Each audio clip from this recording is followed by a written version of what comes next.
2025년 7월 28일 경기도 일산 킨텍스의 밤은 용광로처럼 뜨거웠다. 대한민국 트로트의 별들이 총출동한 트롯 뮤직 어워즈 2025분의 열기는 한여름의 태양보다 더 강렬했다.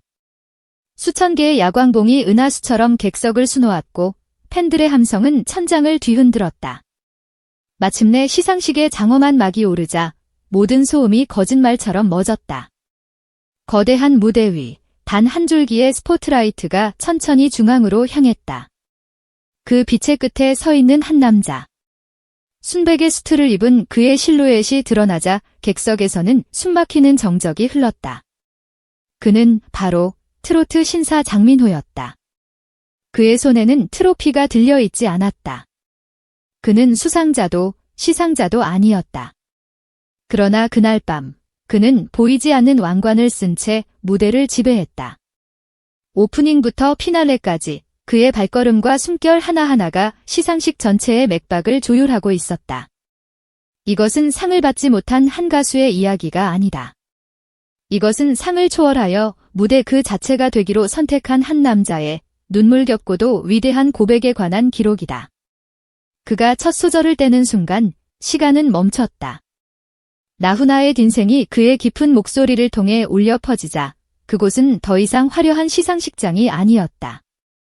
저마다의 삶의 무게를 짊어진 수천 명의 관객이 자신의 인생을 반추하는 거대한 성찰의 공간이 되었다. 김희재, 손태진, 송가인, 전유진, 안성훈 등 쟁쟁한 후배들과 함께 선 무대였지만 이상하게도 모든 시선은 오직 장민호에게만 머물렀다.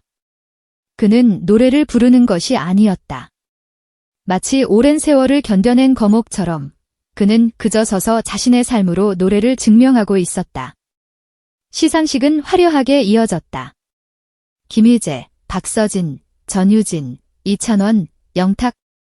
빛나는 이름들이 호명될 때마다 폭죽이 터지고 환호가 쏟아졌다. 영예의 대상은 가요계의 전설 나훈아에게 돌아갔다. 축제의 열기는 절정에 달했지만 객석 한편에서는 미묘한 의문이 수군거림이 되어 번져나갔다. 그런데 장민호는? 왜 장민호 이름은 한 번도 안 불리지? 놀라운 것은 정작 장민호 본인의 반응이었다. 그는 시상식 내내 가장 편안하고 온화한 미소를 짓고 있었다. 후배가 상을 받으면 가장 먼저 일어나 기립박수를 보냈고 긴장한 동료에게는 따뜻한 눈빛으로 무언의 응원을 건넸다. 그의 모습은 마치 잘 차려진 잔치상을 흐뭇하게 바라보는 집안의 큰어른 같았다. 그의 얼굴에서는 단 1g의 아쉬움이나 서운함도 찾아볼 수 없었다. 그 평온함이 너무나도 완벽했기에 오히려 팬들의 궁금증과 안타까움은 더욱 커져만 갔다. 그는 정말 괜찮은 것일까? 아니면 저 미소 뒤에 아무도 모를 상처를 감추고 있는 것일까? 이번 시상식의 숨은 총연출이 누군지 아세요? 바로 장민호 씨입니다. 오프닝 무대 구상부터 피날레 동선까지 그의 손길이 닿지 않은 곳이 없어요. 특히 신인급 가수들 리허설 때는 본인 무대보다 더 꼼꼼하게 봐주더군요. 직접 무대에 올라가서 스텝을 맞춰주고 조명이 어떻게 비춰야 얼굴이 더 사는지까지 체크해줬습니다. 공식 큐시트에는 없는 무대 전환 타이밍, 관객들의 감정선을 고려한 진행 템포 조절. 전부 장민호 씨가 제안한 아이디어였습니다. 음향 담당 스태프의 증언은 더욱 경이로웠다. 저는 20년 넘게 이 일을 했지만 이런 가수는 본 적이 없습니다. 보통 자기 파트만 체크하고 대기실로 가는데 장민호 씨는 행사 몇 시간 전부터 와서 전체 음향과 조명 각도를 다 확인합니다. 그리고 무대가 끝나면 조용히 내려와서 엔지니어들에게 괜찮았죠? 하고 웃으며 묻는 사람. 그는 늘 그래요. 마치 이 무대 전체가 자기 자식인 것처럼 돌봅니다. 그들의 증언은 충격 그 자체였다.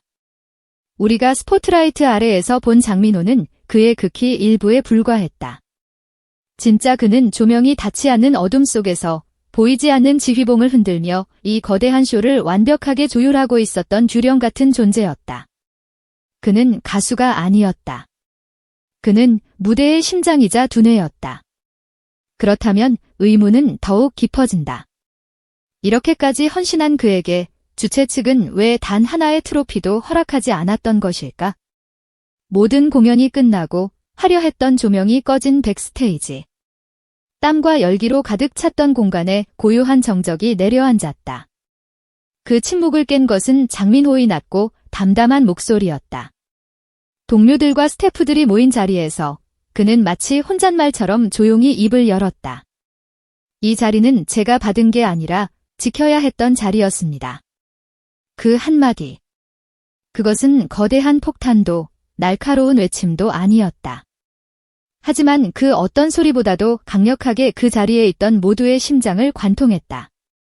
천천히 떨어지는 눈물처럼 그의 말은 사람들의 마음속으로 고요히 스며들었다. 그 순간 여기저기서 흐느끼는 소리가 터져나왔다. 강인해 보였던 연출 감독도, 늘 웃고 있던 동료 가수도, 무뚝뚝한 경호원까지도 말없이 눈가를 훔쳤다. 그 자리에 있던 막내 가수 황민호는 훗날 이렇게 회상했다. 형이 그렇게 말씀하셨을 때 그냥 심장이 쿵 하고 내려앉았어요. 우리가 당연하게 서 있던 그 무대, 그 자리가 누군가의 희생으로 지켜지고 있었다는 걸 깨달으니까. 너무 따뜻해서, 그리고 너무 죄송해서 눈물이 멈추지 않았어요. 그가 말한 자리는 단순히 시상식의 오프닝 무대를 의미하는 것이 아니었다. 그것은 트로트라는 장르를 이끌어가는 선배의 책임감, 후배들이 마음껏 뛰어놀 수 있도록 단단한 울타리가 되어주겠다는 숭고한 약속이었다. 그는 상을 받는 영광 대신 무대 전체를 지키는 책임을 선택했던 것이다.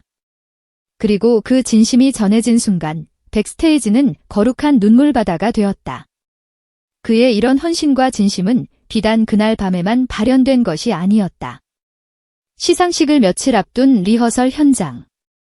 유력한 수상 후보였던 후배 가수 전유진이 거듭된 실수로 음정을 놓치자 그녀는 그 자리에서 주저앉아 눈물을 쏟았다. 무대 감독은 발을 동동 굴렀고 현장 분위기는 순식간에 얼어붙었다. 그때 장민호가 조용히 그녀에게 다가갔다. 그는 질책하지도 섣부른 위로를 건네지도 않았다. 그저 그녀의 어깨를 가만히 감싸 안고 곁에 서 있었다. 그리고 잠시 후 단 한마디를 나직이 건넸다. 유진아, 노래는 틀릴 수 있어도 진심은 틀리지 않아. 그 말은 마법과도 같았다. 전유진은 고개를 떨군 채 한참을 울더니 이내 눈물을 닦고 다시 마이크를 잡았다. 그날 저녁 그녀는 생애 첫 톱십가 수상을 수상하는 기쁨을 누렸다. 무대 뒤 인터뷰에서 그녀는 눈시울을 붉히며 말했다. 그 한마디에 무너졌어요. 그런데 동시에 다시 일어설 수 있었어요. 그게 민호 선배님의 힘이에요. 모든 행사가 끝나고 모두가 떠난 텅 빈 대기실 한켠. 누군가의 핸드폰 카메라에 우연히 마지막 장면이 담겼다. 장민호는 혼자 기타를 튕기며 그날 오프닝을 열었던 인생의 마지막 구절을 흥얼거리고 있었다. 살아봐야 아는 거야. 인생은 말이야. 카메라도, 조명도, 관객도 없는 곳에서 울려 퍼지는 그의 노래는 그 어떤 무대보다도 더 진실하게 들렸다. 기타 소리가 멈춘 뒤 그는 아주 작은 목소리로 이렇게 읊조렸다. 그 영상은 SBS 내부 아카이브에 공개 예정 없음으로 보관되어 있지만 그 마지막 한마디는 그날 밤의 모든 것을 설명해주고 있었다. 그의 그 한마디에 왜 모두가 울었는지 이제는 알 것 같다. 트로피는 시간이 지나면 먼지가 쌓이지만 진심이 담긴 무대는 사람들의 마음속에 영원히 빛난다.